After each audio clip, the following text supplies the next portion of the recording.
சில விஷயங்களை பார்த்தீங்கன்னா சின்ன வேடு தான், தண்டனைகள் பெரிதாக இருக்கும். இப்ப இன்றைக்கு நம்ம உலகத்தில் செய்யற பாவத்தை, இப்லீஸ் செஞ்ச பாவத்தையும் எடுத்து பாருங்க. எது பெரிய பாவம்? இப்லீஸ் அல்லாஹ்வோடு பேசுற நேரத்தில் ஒரு பாவம் செஞ்சான். என்ன செஞ்சான்? ஆதம் அலைஹிஸ்ஸலாத்தை படைக்கப்பட்ட நேரத்தில் அல்லாஹ் தஆலா சுஜூத் செய்ய சொன்னான். இப்லீஸ் உனக்கு நான் சுஜூத் செய்ய மாட்டேன்னு சொல்லல, உன்னையே நான் வணங்க மாட்டேன்னு சொல்லல, உன் வார்த்தை என்னது, உன் வார்த்தைகளுக்கு முழுமையாக கட்டுப்பட மாட்டேன்றலாம் சொல்லல. இந்த ஆளுக்கு நான் ஏன் சுஜூத் செய்யணும் அப்படிதான் கேட்டார். அவரை களிமண்ணால படைச்சிக்கிறாய், என்னைய என்ன நெருப்பால படைச்சிக்கிறாய், நான் ஏன் நீ களிமண்ணால படைத்தொத்தனுக்கு சுஜூத் செய்ய வேண்டும் அப்படி என்றுதான் இப்லீஸ் கேட்டான். அல்லாஹு தஆலா சபிச்சான். மலக்குமார்களோடு வைத்திருந்த ஒருவரை அல்லாஹு தஆலா சபித்தது மாத்திரம் இல்லாமல் கடைசியில ஆதம் அலைஹிஸ்ஸலாமும் பாவம் செஞ்ச பின்னால அத்தனை பேரை இந்த உலகத்துக்கு தூக்கி எறிஞ்சான்னு பாக்குறோம். இந்த பாவத்தோடு நம்ம செய்யற பாவங்கள் எல்லாம் ஒப்பிட்டோம் சொன்னா இப்லீஸ் செஞ்ச பாவம் சின்னதாயிரும். இப்லீஸ் செஞ்ச பாவம் சின்னதண்டா ஆகிரும். ஆதம் அலைஹிஸ்ஸலாம் செஞ்ச பாவத்தை எடுத்துக்கிட்டாலும் ஒரு மரத்தை நெருங்கினது, இன்றைக்கு ஃபுல்லா அந்த மரத்தை தான் நெருங்கிட்டீங்க. அவ்வளோ பாவம், அவ்வளோ ஹராம் செஞ்சுக்கிட்டு இருக்கிறாங்க நிறைய மக்கள்.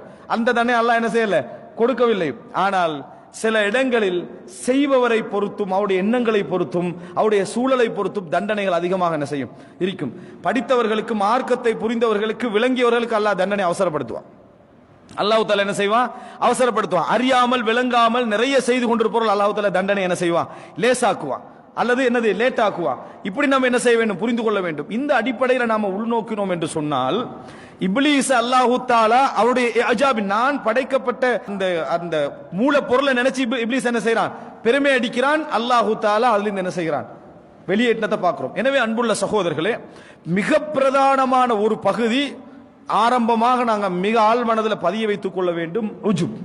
உஜுப் என்றது என்னன்னா பெருமை, அதுக்கு அடுத்ததாக தற்பெருமை.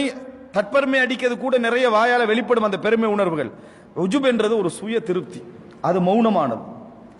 யக்துலு சாஹிபஹு, அது இருக்கக்கூடியவரை அதே கொன்று, அது இருக்கக்கூடியவரை அதே அழிச்சு சாகடிச்சிடும். ஏன்னா அவருக்கே தெரியாது. ஆனால் அவரை அது என்ன செய்யும்? ஒரு பெருமிதமான இடத்துல வச்சிருக்கும். அட்வைஸ் ஏறாது. உபதேசம் பண்ணி பாருங்க, எடுபடாது. உபதேசம் பண்ணி பாருங்க, எடுபடாது. நல்லவர்களுடைய அந்த உபதேசங்கள் மனதுக்குள்ள போய் பதியாது, எதுவுமே நடக்காது. ஏண்டா அது உள்ளத்துல ஏறிக்கும். தற்பெருமை சில பொழுது விளங்கும், பெருமை சில பொழுது விளங்கும், அஜாப் விளங்காது.